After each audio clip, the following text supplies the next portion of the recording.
my connection is being garbage right now, so I might cut out every now and then. Hopefully that doesn't happen though. No problem. Here, I'm just tweeting out the link.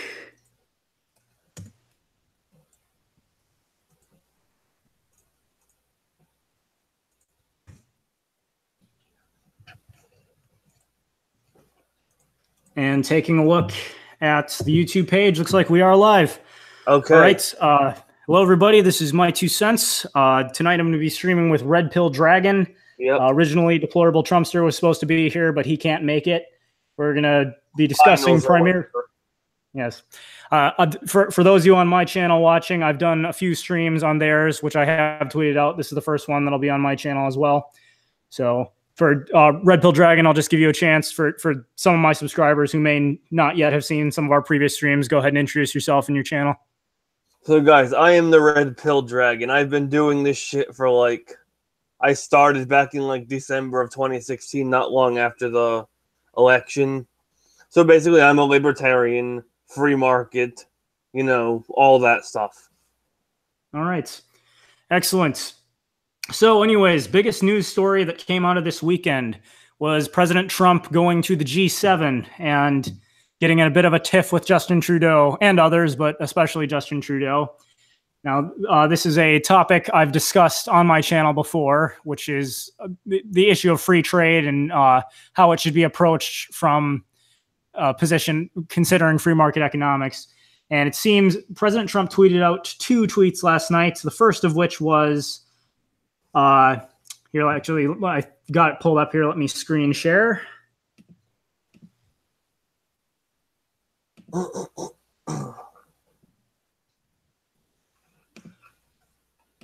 The first tweet was, fair trade is now to be called fool trade if it is not reciprocal. According to a Canada release, they make almost $100 billion in trade with the U.S. Guess they were bragging and got caught. Minimum is $17 billion. They tax dairy from us at 270%. Then Justin acts hurt when called out. And then immediately after, he tweeted, "Why should I, as president of the United States, allow countries to continue to make massive trade surpluses as they have for decades, while our farmers, workers, and taxpayers have such a big and unfair price to pay? Not fair to the people of America, $800 billion trade deficit." Now, I actually tweeted out in response to a couple of these tweets, and one of my tweets was a quote, paraphrase. It's an argument that's been made by Austrian economists that is I believe, first attributed to Robert Solow, although I know a number of others have used it, and the quote is, "I have a trade deficit with my barber. I give him money and he gives me haircuts. He never gives me any money, but so what? He gives me haircuts." The point being that in a free market, if you make an exchange with someone, you only do so on the basis that both of you are better off having made the exchange. You are better off having the good or service that he provides rather than keeping your money, and he is better off with your money than keeping whatever good or service he provides. So hang on, turn off screen share. I guess I'll give you a chance to chime in there. You have any thoughts on the whole ordeal? So the thing is, these countries, like Trump said, they're making huge deficit. They're taxing at extraordinary rates. What was it? 270%, he said? Yes. That's and crazy. That was specifically the case of dairy. Yes. But still, the thing is, we're sending them a product, and they're giving us the money for it. Yes. So I guess in principle, the argument behind a tariff and protectionism, the policy in general, is, well, if people in our country are buying goods and services from another country, that means they're not buying those same goods and services from people in our country. Well, why is that? Well, if you think about it, the only reason they're buying from a foreign country as opposed to producers in your country is it must be the people in the other country are producing it more efficiently or at lower cost, so they can sell it cheaper. Superior product. Exactly. So by putting these really high tariffs, they say, well, now they artificially make it cheaper to buy from people in our country, and it's sold as being patriotic. I mean, wouldn't you rather buy American? And it might sound good on the surface, but if you think about it, all you're really doing is forcing the American consumer to pay more for a product than he would have had to prior. That means he's going to have to shift funds from something else to continue buying that product, assuming he still wants it, which means either some other industry is going to suffer. Well, inevitably, some other industry is going to suffer, because now if the more money has to be spent in areas that are less efficient. So, which is why, actually, in a paper that was written in 2017 by Jason Furman, Catherine Russ, and Jay Shambaugh, they pointed out U.S. tariffs, and this was specifically a paper about the U.S., but the concepts are universal, are an arbitrary and regressive tax. And what they pointed out is when it comes to protectionism and using tariffs to try to manipulate the economy like this, the people who end up paying the biggest price are, in fact, the lowest income earners, because they, on average, have to spend more on imported goods.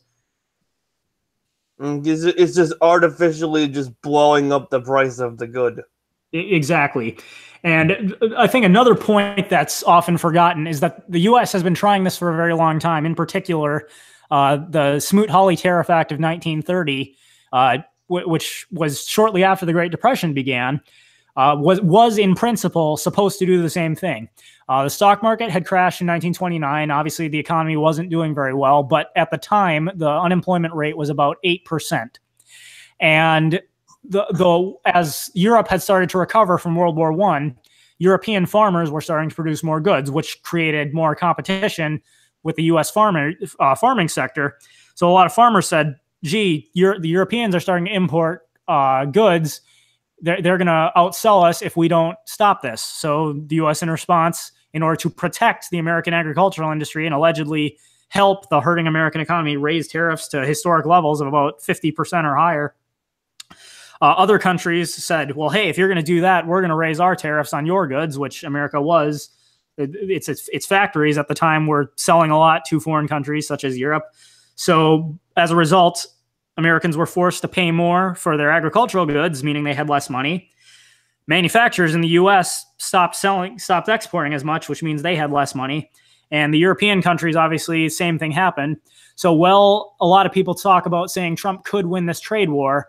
I'm not going to say he can't. He's certainly proven he can accomplish quite a great deal. But in trade wars, there are not winners. Everybody loses. It's just a matter of who's going to allow their country to be hurt longer until they finally get rid of the tariff. Like the thing you said with the Great Depression in that time, like the U.S. farming sector, like in a way, it seems like the farming sector was using the government's tariff as kind of a shortcut, when instead they should have just stepped up their game and produced better and more products. Exactly. And on the broader, that kind of brings us to a broader economic issue. This is something I've tried to, I might make a video specifically about this in the future, but I've tried to stress it in the past.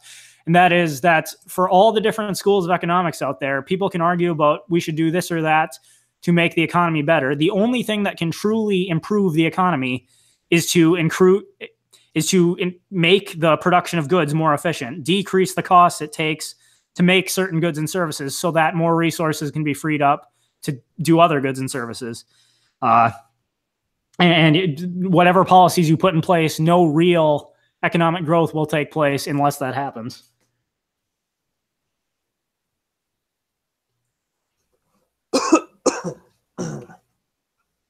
Sorry, my throat's a little clogged up here. The pollen's really bad. Oh, believe me, I understand.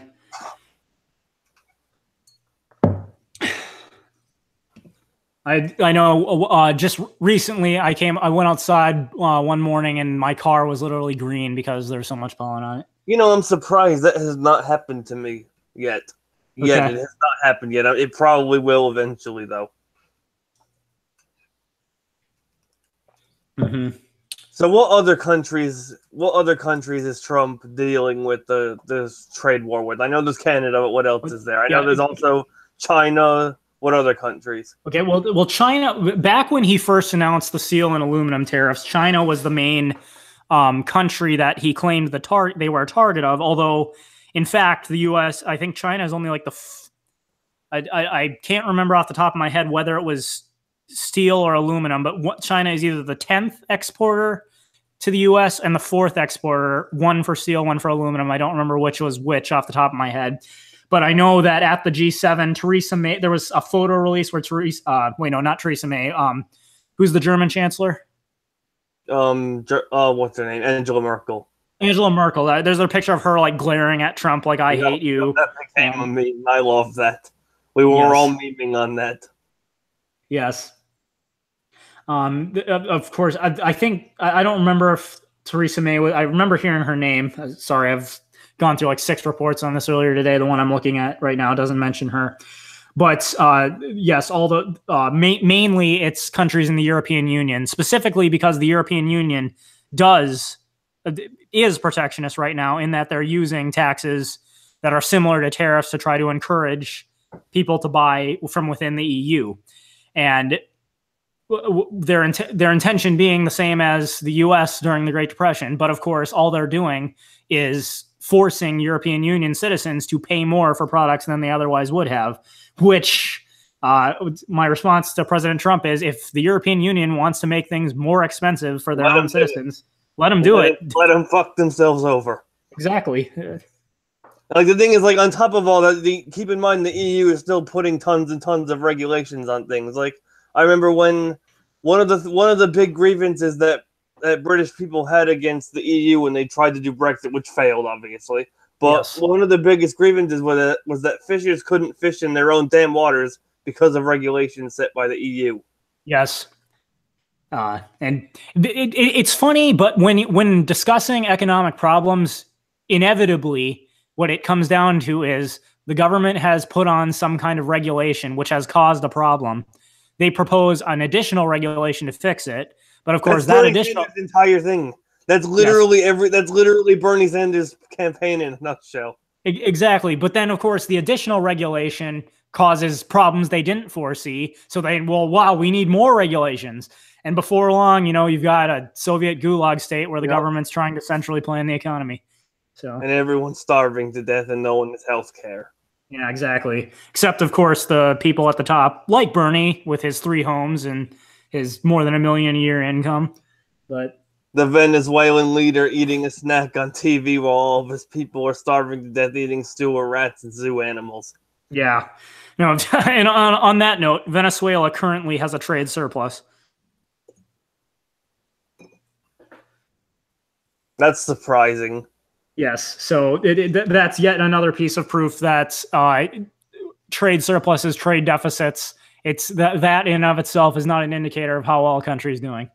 So, well, actually, looking at the chat box, I see Mag points out something I brought up in one of my videos, and that was that, yes, Mag, there was a survey of economists, and I will actually screen share that right now. Hang on. Oh, you're gonna screen share your chat? If you're looking at not the chat, but you know what I can do? I can go on to your stream and I can pop out the chat and have it right next to my chat. Give me a second here. Okay. Okay, you're showing that. Okay. Yeah. So let me just check to make sure this is okay. So this is the IGM forum. Basically, if you look at the question, economists from all different universities, all different schools of economics were asked how they felt about the following question. They said adding new or higher import duties on products such as air conditioners, cars, and cookies to encourage producers to make them in the U.S. would be a good idea. Now, if you look at those graphs, 100% of the people surveyed said either they disagree or they strongly disagree. I mean, not even one person said they were uncertain.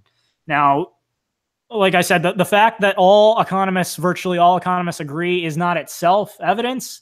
But if you are going to stand against a near 100% consensus, you had better have a darn good reason for doing so. In fact, here, David Otter, who's one of them, says taxing consumers to subsidize domestic production is bad economics and a violation of the WTO agreement.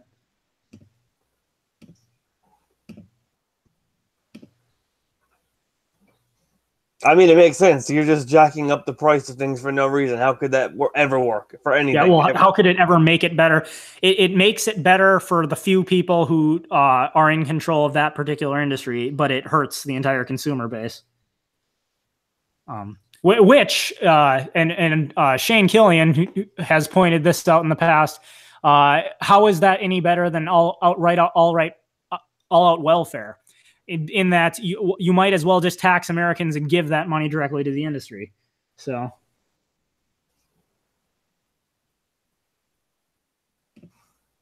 Well, isn't that kind of what Obama did with the banking industry when that was falling through? With the bailouts, yes. I mean that is the definition of corporatism, crony capitalism, whatever you want to call it. Instead of letting the market instead of letting them fail for their retarded choices, Obama helped them get through it with our tax money. We will force the American taxpayer to pay for your product, no matter how inferior it is.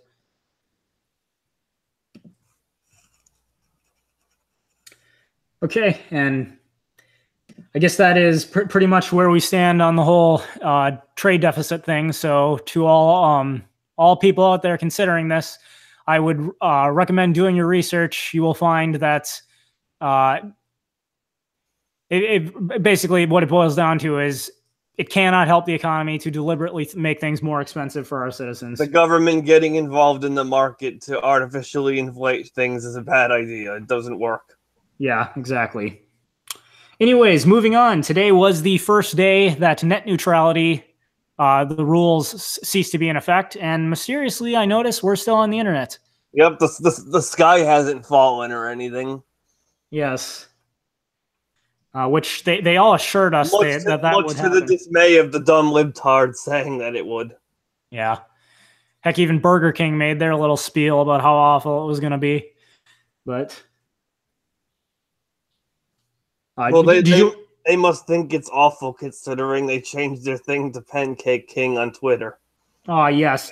Do you actually know what the origin of that was? Because I saw I guess I haven't had time to look into that, but I saw the whole IHOP change. I think that's what caused it, and Burger King just out of like wanting to meme on that changed to Pancake King. Yes. Just to fuck with IHOP. Yes. IHOP went to International House of Burgers, Pancake King, and I think Wendy's tweeted back saying like we're not getting involved in this really sassily or something. Hey, if Dairy Queen went along with this dumb trend, there would be both a Pancake King and a Pancake Queen. Ah, yes, I suppose. But then what would Waffle House do, I wonder? That's a good question. Yes. Well, the whole thing with net neutrality, though, what got me, what I'm amazed more people didn't pick up on is the fact that the biggest advocates of net neutrality were, surprise, surprise, Facebook, Google, Twitter, all these tech giants. On top of that, I remember when I first started hearing about net neutrality, this was like last year, in the middle of last year. At first, I didn't really know what it was, and then I looked into it. I was like, this seems like it would be okay in principle. I scrolled down, look at the list of organizations who support it, and all it is just far leftist, globalist organizations and tech giants. And I'm just thinking to myself, something's not right here. Exactly. It's like when you hear Bernie talk about how the 1% have way too much money, the 1%, the GOP is owned by the 1%, and then you actually look at transparency websites that document who the billionaires and millionaires and billionaires are donating to, and it's overwhelmingly to Democrats. So,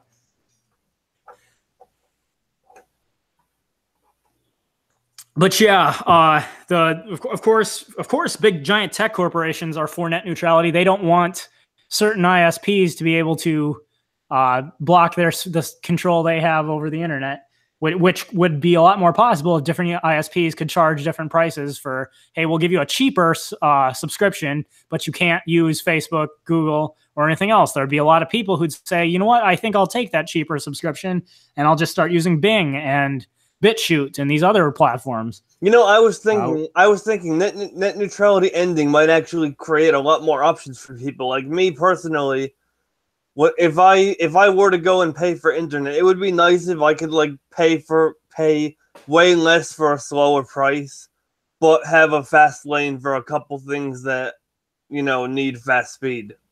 Like if I could pay for a fast lane for YouTube and Xbox Live, Netflix and stuff like that, that would be great. And I'd probably pay less because I'd have a slower speed for everything else that doesn't need it. Exactly. And there are a lot of different people who would benefit from that. I mean, my grandparents don't play video games, but they do use email, and my grandpa's really big in the stock market. So he might want, a package that doesn't include speed for gaming and Facebook and all that other stuff he doesn't use. And I mean, it would competition then again drives down prices, and just about everyone would be better off, except of course Facebook and Google and the other tech giants, because they now would lose significant sway over the market. So. And another thing is also, like, what I've noticed, a lot of people on the left on Twitter, a lot of brainlets, what they're posting about on Twitter is that they think that just because net neutrality ended, their ISPs are now suddenly going to start charging them more for less. If they could have already done that, they could have just jacked the price up already, and they wouldn't have been able to do anything about it. Yeah, and what was funny? Did you see Burger King's video they put out explaining net neutrality? No, I have not. Okay, well, basically, Burger King made this little spiel where they're like, we're explaining net neutrality. And all the people are in line at Burger King. And he says, oh, if you want your burger now, you're going to have to pay $50. But if you want it in half an hour, you can pay $5. And everyone's like, what? That's crazy. That's ridiculous. And they're like, see, that is ridiculous. That's why we need net neutrality. That entire video could have been refuted. If I had the cast and crew to do it, I'd remake that video. And as soon as the Burger King employee says you need $50 if you want the burger now, the customer will say, fine, I'm walking across the street and going to McDonald's. Yeah, exactly. That's called the free market. It's not rocket science. Exactly.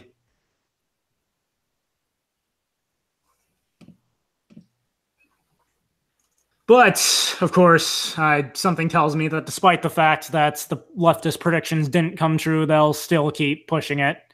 Like because that's what they always do. You know, communism failed in the Soviet Union, but don't worry, that wasn't real communism. It'll work at this time in 2013. It's working in Venezuela.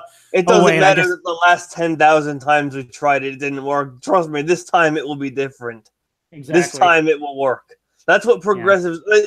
I'm going to make a video about this in the not-too-distant future about progressives. All progressivism literally is just repeating past mistakes. That's all it is. Repeating things that have not worked in the past, that have just been a disaster every time. Mm-hmm. Of course, the quote that's often attributed to Einstein, I don't know if it's actually been proven to have been made by him, but the definition of insanity is doing the same thing over and over and expecting different results. Like, progressives are literally insane. They literally are the definition of insanity. Okay.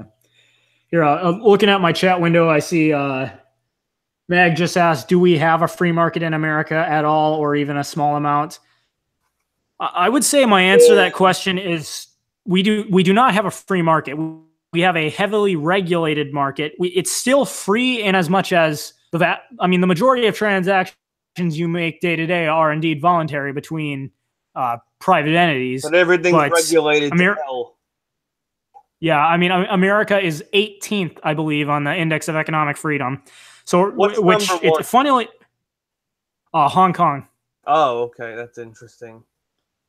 Now, on that note, Hong Kong is, Hong Kong is an island rock, basically, with no natural resources of its own. And they're like one of the richest countries in the world. They are, with one of the highest standards of living. And getting back to the talk of trade deficits and trade surpluses, I don't remember the exact figure of Hong Kong's trade deficit, but it is huge. Something like 800%, because they don't have any natural resources to produce anything. They have to import everything they use. But then the products they produce with those imported goods are making them rich because they have virtually no regulations. It's the freest market in the world, and the people have an increasingly higher standard of living compared to the rest of China, which has a totalitarian regulation. Yep. So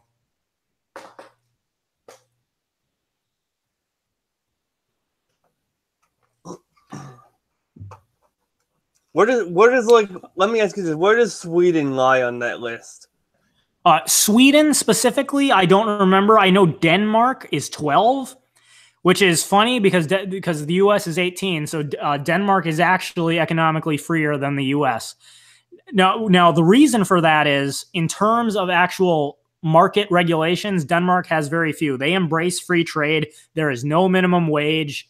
There is significantly more school choice and things like that. The only difference is Denmark, Norway, Sweden, the Scandinavian states, they have much, much higher tax rates. So they have more wealth distribution than the US. But when it comes to market operations, they actually have a freer market than the US, which I would argue is the only reason that their model has survived as long as it has. Because even though they are shooting themselves in the foot with the wealth redistribution, the free market benefits that they've maintained have allowed them to continue to prosper. But it's the system they have is unsustainable, because in the 1970s, I think, once again, Sweden, I don't know specifically. I do remember a case study I looked at about Denmark. In Denmark in the 1970s, something like 300,000 people were living entirely off government assistance, be it welfare. 300,000 people? 300,000 people. Denmark has a population of roughly 5 million, and that has stayed steady. So it was in the 70s. Like 7% of the population is living entirely off the government. That was in the 1970s. Now, it's probably worse. Now today it's about 900,000. So it's tripled since the 70s, and it's almost 1/5 of their population. So if that trajectory continues, like Margaret Thatcher said, the problem with socialism is sooner or later you run out of other people's money. The system might have worked as long as it has because of the free market properties they've maintained. But if go ahead and do the math. That it's not going to last forever. Sooner or later, if the number of people living entirely off government assistance keeps increasing, you're going to run out of people to steal money from. And actually, it's the closer you get to it, the faster it happens, because you have to start raising tax rates on those who still are paying taxes. Well, when the people who are still paying taxes see their tax rates rising, they tend not to work as hard, because why would you if you know that all your hard-earned profits are... Why is my money being taken and given to parasites? Yep. Yeah, exactly. So then they just stop working and the whole system collapses. So now also their healthcare system. I remember a debate between Bernie Sanders and Ted Cruz last year. One of the people that Bernie Sanders brought as kind of a person to ask questions to prop up his point said that, like, even there with their great healthcare system, they have to wait like 2 months for a hip replacement or something like that. Yeah, it suffers from all the problems of any socialized institution. When your profits, there are no profits because you're getting paid from taxes. So when your salary is guaranteed by the government, it doesn't matter whether you provide good service or bad service, you're still getting paid. They cease to care about customer service. There's something like, I think there's like half an hour every morning for where you can call in to make an appointment. You better call early, because if you miss that window, the appointments are all going to fill up. If you're lucky, maybe you just have a condition. If you have a condition that's not so serious, you might get a general practice doctor the same day. If you have a specialized issue, you go through the process of referrals, which could take months. And especially it might see the thing that whether it's the National Healthcare Service in Britain or Denmark or any other socialized medicine, what you find is often the healthy people who don't need to use the doctor so much say it's a great system, because they're not going much anyways. And when they do go, it's only for minor issues. It's the people who really need the doctor, who need good, high quality care, who need surgeries that are expensive. They are the ones who are suffering. The people who have to wait 3 months for cancer treatment. Yeah. Or of course, the Alfie Evanses of the world, who the healthcare system has just decided, hey, we don't have enough money and you're probably going to die anyways, so sucks to be you. Oh, we also have to talk about the EU's war on memes. Someone keeps bringing that up in the chat. Okay, the EU's war on memes? Some copyright thing they're trying to put in place that makes it so that you can't... It makes it so that, like, it eviscerates fair use. So you can't really have memes. That... ridiculous. The EU needs to go. Let's be honest. The EU is garbage and needs to go. The EU is garbage. I mean, countries like people living in Britain have pointed out the bigger countries in the EU, like Britain, are saying all they do is take our money, and then the smaller countries are the ones who are making bad economic decisions. Are the ones like Greece, for example, are the ones that are siphoning off money from the countries that are successful. What exactly is the EU accomplishing? Well, they're just becoming more totalitarian with it. Exactly, trying to erase all borders and bring in boatloads of immigrants to replace the demographics because they keep voting for more power to the government, the EU. I mean, it's not always. They already have so much power now. There is no First Amendment in Europe. Nope. And now they're thrown in prison for making a Nazi joke. Exactly. Yeah, Count Dankula, and then Lauren Southern goes to Britain only to be detained and interrogated like a Jason Bourne movie, as I think she said. So, the people in my end are saying there's some kind of echo, but I don't hear it on my end, so I'm not exactly sure how to fix that. Okay, I'm actually my office is right behind the heat regulating system in my house, so I think it just turned on. It was only for a second though, so I apologize to all listeners if that interrupted anything I was saying.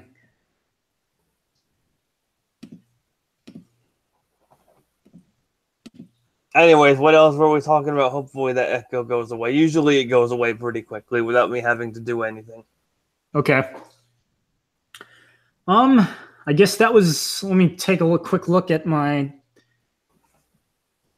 regular news site, see if there was anything else worth discussing. Oh, I guess I've been hearing about it all day. I haven't actually had time to do any research. What have you heard about the Trump North Korea talks? What's it called? I was going to watch it, but the live stream I was watching went down before it even happened. So I'll probably just take a look at that on something else afterwards.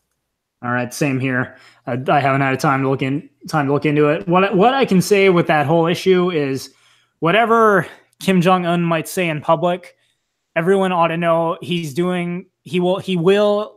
Regardless of what he says, he will make the decision that's best for him, and the decision that's best for him is whatever maintains his control over his country. So he ain't giving up his power, guys. No. So someone who puts out press releases to his people, making sure that they know that he is, descended from the gods.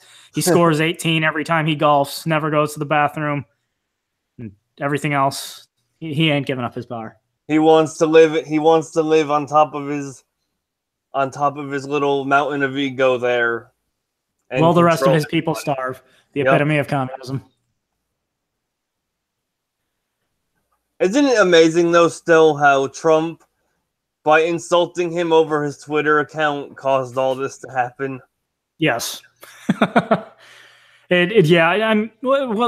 To be fair, it's not like any major foreign policy concessions were made under Obama or Bush or Clinton. How long has it been since there was any major progress in North Korea? Not saying this is going to turn out good. I don't know, but Trump was talking about this 20 years ago. Exactly. My nuclear button is bigger than your nuclear button.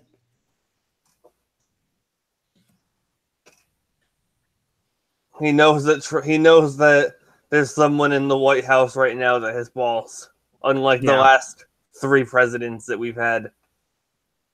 Mm-hmm. Which is why Trump was the proverbial middle finger to the establishment.